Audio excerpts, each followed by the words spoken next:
नमस्कार मैत्रिणींनो, संगीता क्रिएशन्समध्ये तुमचं मनपूर्वक स्वागत आहे। सर्वांना श्री स्वामी समर्थ। तर आजच्या व्हिडिओमध्ये आपण पाहणार आहोत सुंदर अशी बोटनेकमध्ये ब्लाऊज डिझाईन। हा बोटनेकचा ब्लाऊज आहे, त्यामुळे याचं कटिंगसुद्धा वेगळं असणार आहे। तर टोटल उंची इथे आहे 15 इंच, शिवून 14 इंच होईल। शोल्डर घेतलेला आहे 7.5 इंच, हेवी साईज चेस्ट आहे, 38 चेस्टचा हा ब्लाऊज आहे। आणि इथे मी शोल्डर आर्महोल घेतलेला आहे 7.25 इंच।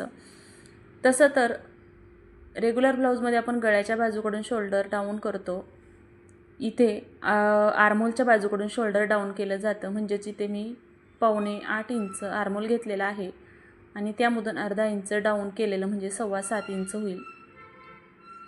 तर आता इथे तुम्ही पहा 7.5 इंच आर्महोल आहे आणि मी गळा घेतलेला आहे 4 इंच, कारण बोटनेकमध्ये गळा रुंदी 4 इंच आणि गळा खोलीसुद्धा 4 इंचच घेतात।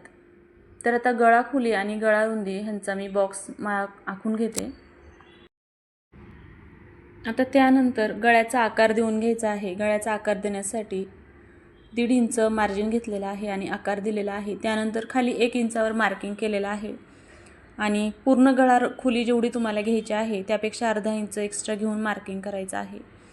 पुन्हा 4 इंचाचाच बॉक्स तयार करून घ्यायचा आहे आणि या 4 इंचाच्या बॉक्समध्ये तुम्हाला हवी तशी डिझाईन ड्रॉ करू शकता। आता इथे तुम्ही पान गळा करू शकता, गोल करू शकता, मंदिर करू शकता किंवा उलटा गोलसुद्धा करू शकता। आता मला इथे थोडासा काहीसा गोल पण खाली टोकदार असा गळा तयार करायचा होता। त्या पद्धतीने मी इथं गोल गळा पण खाली थोडंसं पानाचा आकार असा गळा कटिंग करून घेतलेला आहे। आणि आता हा कटिंग केलेला गळा ब्लाऊजचं जे मेन कापड आहे त्याच्या सुईच्या बाजूने ठेवलेला आहे, कारण मी इथं विदाऊट कॅनव्हास गळ्याचं स्टिचिंग करणार आहे। आता तुम्ही म्हणताल की ब्लाऊजचं कटिंग गळ्याचं मार्किंग करताना तुम्ही दाखवलं नाही, तर ती क्लिप माझ्याकडून मिस झाली आहे। तर काही नाही, जो आपण चौकोनी बॉक्स केला होता त्यामध्ये आपल्याला हवा तसा आपण आकार देऊ शकतो। आता इथे मी गोल आकार देऊन खाली फक्त पानाचा थोडासा पानाच्या टोकाचा शेप दिलेला आहे। तर आता इथे कॅनव्हास वापरणार नाही म्हणून मी ब्लाऊजचं जे कापड आहे त्याच्या सुईच्या बाजूकडून अस्तरचं कापड ठेवलेलं आहे आणि या अस्तरवरती 1/4 इंच शिलाई मार्जिन घेऊन इथे शिलाई मारत आहे। आता इथे एक गोष्ट लक्षात ठेवा, शिलाई मारताना एकसारखी मारायची आहे, कमी जास्त होऊ द्यायची नाही। कमी जास्त जर शिलाई झाली तर गळ्याचा आकार पूर्ण बदलू शकतो। तर इथे पहा, या पद्धतीने मी पूर्ण गळ्याचा आकार शिलाई करून घेतलेला आहे। आता इथे मधी सेंटरला मी कट करणार आहे वरचा गळा, त्यामुळे मी इथे पण अशी पद्धतीने शिलाई मारत आहे। पहा, मधी थोडासा मी गॅप सोडलेला आहे आणि जर तुम्हाला फक्त मधलाच गळा शिवायचा असेल तर मधला आकारच शिवून घ्या, वरच्या बाजूने तुम्ही पट्टी लावू शकता। पण आता मी वरच्या बाजूचा आणि खालच्या बाजूचा दोन्हीही पट्टी दुमडून घेणार आहे आतल्या बाजूने। ते कसं पाहूया। तर आता सुरुवातीला वरचा गळा मी कट केला आहे। आता जसं की मी तुम्हाला बोलले, मध्ये मी दोन्ही शिलाईच्या मध्ये गॅप ठेवला आहे, त्या गॅपमधूनच बरोबर कट करून घ्यायचा आहे आणि मग इथे पहा अशा पद्धतीने कटिंग करून घ्यायचा आहे आतला आकार। तर जसा आकार आहे त्याच्यापेक्षा 1/4 इंच कमी कटिंग करायचं आहे। आता कटिंग करून झाल्यानंतर इथे छोटे छोटे कट देऊन घ्यायचे आहेत सेंटरला आणि साईडला पण छोटे छोटे कट द्यायचे। त्याने काय होईल की अस्तरचं जे कापड आहे ते व्यवस्थित फोल्ड होईल आणि हे जे टोक आहेत ना, ते टोकही एखाद्या टोकदार वस्तूने व्यवस्थित काढून घ्यायचे आहेत आणि मग ह्याची शिलाई करून घ्या किंवा तुम्ही इस्त्री करून घेऊ शकता। आता हे पाहिजे ते मी टोकदार धारदार वस्तू घेतलेली आहे आणि त्याने हे टोक आहे ते व्यवस्थित करून घेत आहे। आता हे व्यवस्थित करून झाल्यानंतर कडेवरती दाबटीप द्यायची आहे। आता इथे जर सिल्क, ऑर्गेन्झा किंवा प्लेन म्हणजे थोडंसं हलकं कापड असतं तर इथे तुम्हाला कॅनव्हास लावण्याशिवाय पर्याय नव्हता। पण बऱ्याच वेळा काय होतं की ब्लाऊजचं कापड जर जाड असेल त्यावेळेस कॅनव्हास लावला तर ब्लाऊज खरंच खूप जाड होतो आणि टोचतो सुद्धा। तर इथे हे कापड खरंच खूप छान होतं, ह्याला कॅनव्हास लावायची गरज नव्हती। असे जर ब्लाऊज पीस असतील ना तर तुम्हाला कॅनव्हास लावायची गरज नाही। कॅनव्हासचा खर्चही वाचतो, कटिंगही वाचते, डबल शिलाईही वाचते आणि शिवाय ब्लाऊजला फायनल लुक पण छान येतो, कारण यामधून अस्तर व्यवस्थित फोल्ड होतं। पातळ कापड असेल तर त्यामधून फोल्ड व्हायला किंवा शिलाई करताना त्रास होतो, म्हणून आपण कॅनव्हास वापरत असतो। तर कॅनव्हास वापरण्याचं हेच रिझन असतं की सरळ राहावं, कारण सिल्क वगैरे ब्लाऊज असतात ते सरकतात, त्यामुळे कॅनव्हास लावलं की ब्लाऊज सरकत नाही। पण इथे कडक ब्लाऊज पीस असल्यामुळे इथे कॅनव्हास लावण्याची गरज नाही, त्यामुळे मी इथे कॅनव्हास न लावताच हा ब्लाऊज शिलाई केलेला आहे। बऱ्याच मैत्रिणींना म्हणजे ज्या जुन्या मैत्रिणी आहेत त्यांना माहीत असेल शिलाई करतात त्यांना, पण नवीन मैत्रिणींना माहीत नसतं, त्या रेग्युलर आपल्या कॅनव्हास वापरतात. तर अशा वेळेस काय करायचं की जर ब्लाऊज पीस जर कडकमधला आणि चांगला टिकाऊ असेल तर तुम्ही बिना कॅनव्हाससुद्धा ब्लाऊजच्या सुंदर डिझाईन बनवू शकता आणि कस्टमरलाही तो खर्च परवडणारा असतो, आपल्यालाही शिलाई घ्यायला परवडते आणि कस्टमरलाही ते यूज करायला परवडतं. तर चला, गळ्याची डिझाईन करून झाल्यानंतर आता आपण साईडचं जे ब्लाऊजचं कापड आहे एक्स्ट्राचं त्याला शिलाई मारून घेऊया आणि एक्स्ट्राचं कापड कट करून घ्यायचं आहे. तर शिलाई मारताना आणि कटिंग करताना अगदी काळजीपूर्वक कापड कुठे गोळा होणार नाही याची काळजी घ्यायची आणि मग शिलाई मारून कटिंग करून घ्यायचं आहे. तर ब्लाऊजचं हे तयार झालेलं आहे. आता आपण रेग्युलर ब्लाऊजला जसं टक्स घालतो त्या पद्धतीने टक्स घालून घ्यायचे आहेत.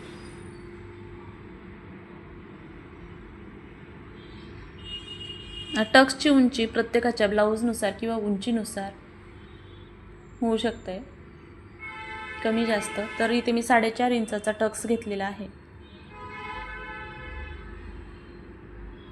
तुम्ही कमी जास्त करू शकता. आता आपण इथे रेग्युलर ब्लाऊजला जशी कमरपट्टी लावतो त्या पद्धतीने ते कमरपट्टी लावणार आहे.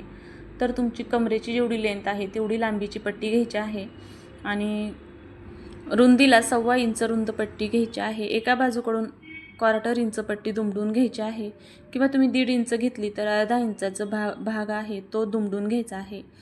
दुमडून घेतलेला भाग ब्लाऊजच्या वरच्या बाजूने ठेवायचा आहे आणि ही पट्टी कमरपट्टीवरती व्यवस्थित ठेवून 1/4 इंच शिलाई मार्जिन घेऊन शिलाई मारून घ्यायची आहे.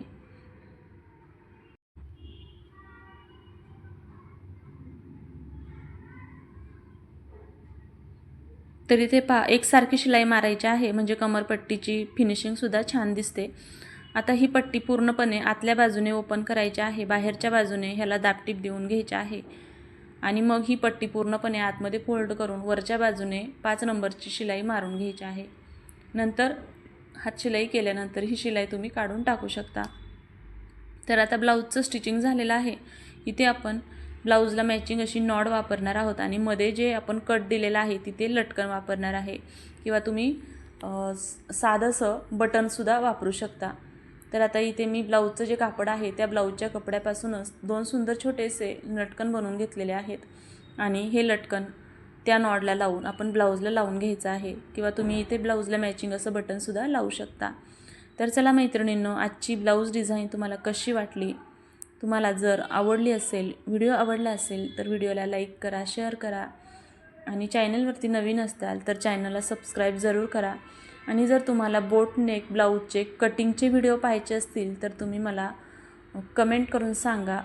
आपण बोटनेक ब्लाऊजचे चेस्ट साईजनुसार कटिंगचे पॅटर्नचा सिरीज चालू करूया. म्हणजेच बोटनेकचे ब्लाऊजचे कटिंग 30 ते 44पर्यंत आपण चेस्ट साईजनुसार कटिंग कसं करायचं ते पाहणार आहोत. प्रत्येक ब्लाऊजचं आर्महोल, शोल्डर आणि गळा किती घ्यायचा ते सर्व डिटेलमध्ये सांगितलं जाईल. आणि बोटनेकमध्ये सुद्धा प्रिन्सेस कट 4 टक्स ब्लाऊज किंवा कटोरी ब्लाऊजसुद्धा शिवले जातात. तर तुम्हाला कोणचा ब्लाऊजचं पॅटर्न हवं असेल तर तुम्ही कमेंट करून सांगा, त्यानुसार तो व्हिडिओ मी बनवून घेईल.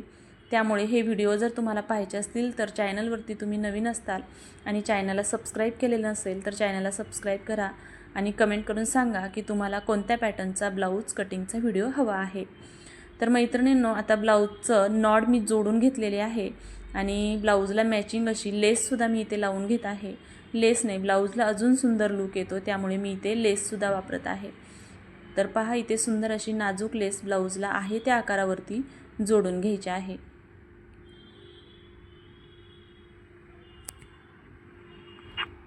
तर पहा, अशा पद्धतीने सुंदर बोटनेकची ब्लाऊज डिझाईन तयार आहे. चला तर मग भेटूया उद्याच्या अशा नवीन एखाद्या महत्त्वपूर्ण व्हिडिओमध्ये.